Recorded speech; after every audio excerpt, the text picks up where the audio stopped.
seperti yang di tempat saya kerja dulu. Seperti itu. Baik, Pak Made selama 20 tahun Bapak bekerja di sana. Memang ada di bagian food and beverage-nya, di bagian produksi kah? Atau Bapak memang mengetahui nih, wah ini resepnya nih, saya tertarik untuk mendirikan usaha sendiri? Ya, jadi kalau bidangnya di fast food tersebut, saya bidangnya maintenance karena basic saya memang sekolahnya di kalau dulu STM, istilahnya STM, kalau sekarang kan SMK, jurusan listrik.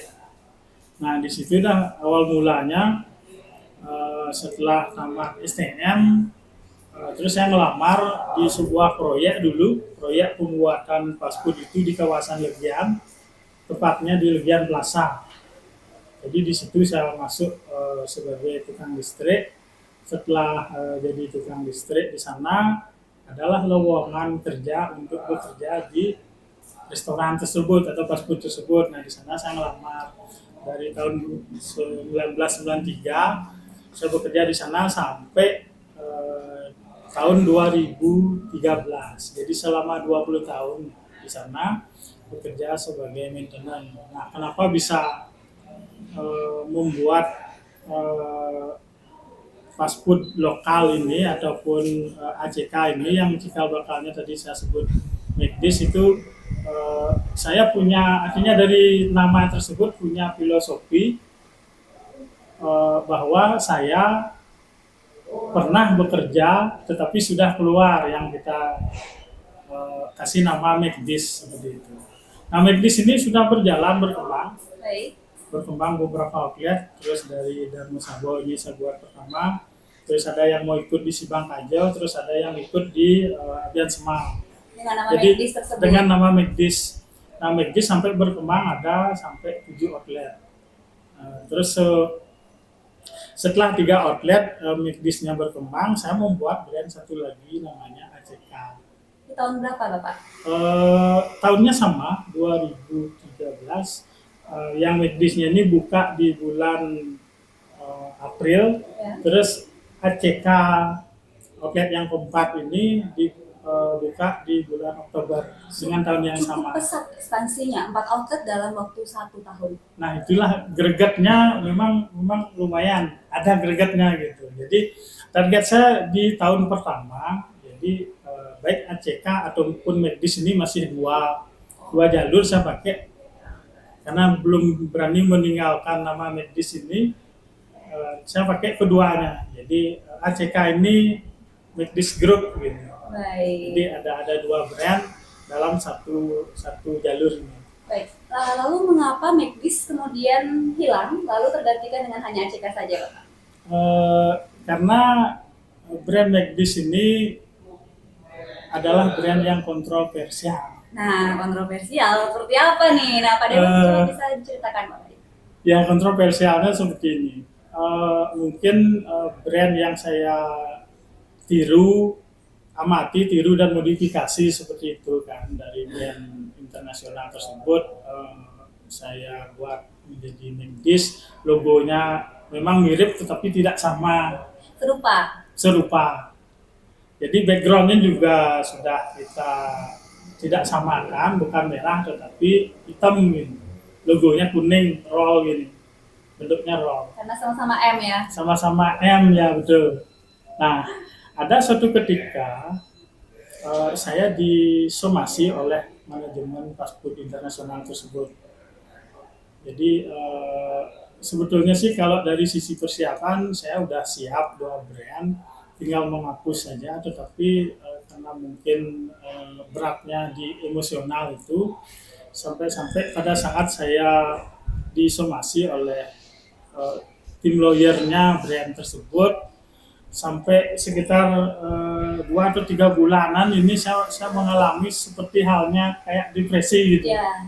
Ya, tentunya gimana rasanya kalau disomasi oleh lawyer yang diancam gitu kan, seperti itu diancam. Bapak pernah bekerja jadi bagian daripada hidup Bapak selama 20 tahun. Ya, betul. Jadi dari perusahaan tersebut saya bermaksud mengapresiasi bahwa saya memang alumni ataupun pernah kerja di tempat tersebut, mengapresiasi dengan membuat nama McD's tersebut. Ternyata dari sisi bisnis memang ada semacam persaingan, tetapi kalau dari sisi segmen pasar sebetulnya udah berbeda. Kalau segmen pasarnya di tempat saya kerja dulu itu dia menengah ke atas. Nah, saya garap yang menengah ke bawah. Dari segmen pasar sebetulnya udah berbeda, tetapi mau nggak mau saya harus menjalani somasi tersebut dengan tekanan dan berusaha untuk mendamaikan ataupun menyerah. Akhirnya dalam kurun waktu 2 sampai 3 bulan brand McD's itu saya hapus, saya hilangkan sampai berikutnya ada susulan lagi karena dua brand ini, brand ACK sama Yes. brand McD's ini udah saya daftarkan di Departemen Hukum dan HAM. Keduanya saya daftarkan supaya brand McD's ini nggak goal, saya disomasi lagi, disomasi diancam untuk mencabut pengajuannya. Kalau nggak dicabut, barangkali bisa mungkin dia keluar, bisa mendapatkan Karena sudah izin. dalam proses ya Bapak. Ya sudah dalam proses, konteks memang sudah berbeda, tapi serupa gitu kan. Nah itu hal-hal yang saya alamin yang memang mungkin pengalaman adalah guru yang utama ya. Benar. Yang kita alami di mana rasanya disomasi. Saya pernah ngerasain seperti itu. Bapak terpikirkan tidak Bapak akan mendapatkan somasi dari brand besar, brand internasional, dan Bapak mampu untuk melalui hal itu? Tidak terpikirkan sih, tetapi antisipasi sudah ada. Walaupun itu kan antisipasi sudah ada, sebenarnya kan harus tenang, tetapi nggak bisa tenang.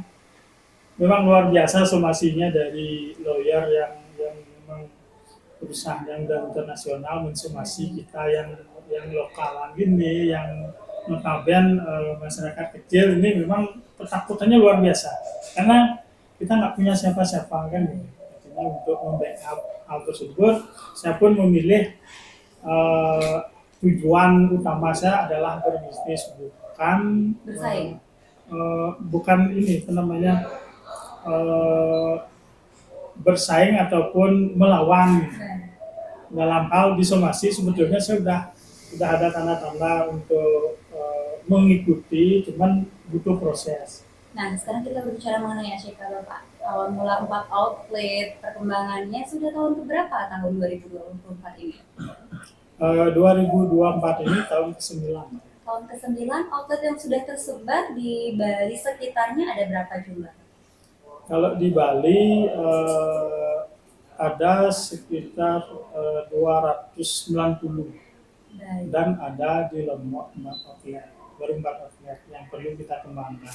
Wow, sudah ada di luar Bali. Kebanggaan bagi masyarakat Bali, Bapak, sebagai tokoh inspiratif. Dan mungkin kedepannya akan ada di daerah mana lagi?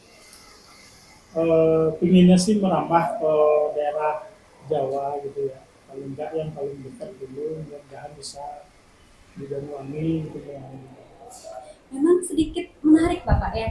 Maksudnya di awal mula Bapak sekolah di bagian teknisi, lalu berkecimpung di bagian food ya, dalam restoran cepat saji.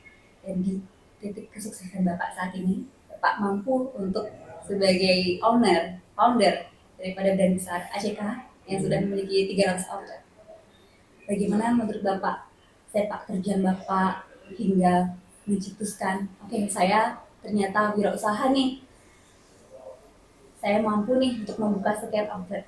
Bagaimana perasaan? Baik. Jadi memang cita-cita itu setelah kita jadi karyawan, memang harus punya usaha. Itu awalnya. Usaha apa ya? Tidak jauh dari usaha yang tempat kerja saya dulu.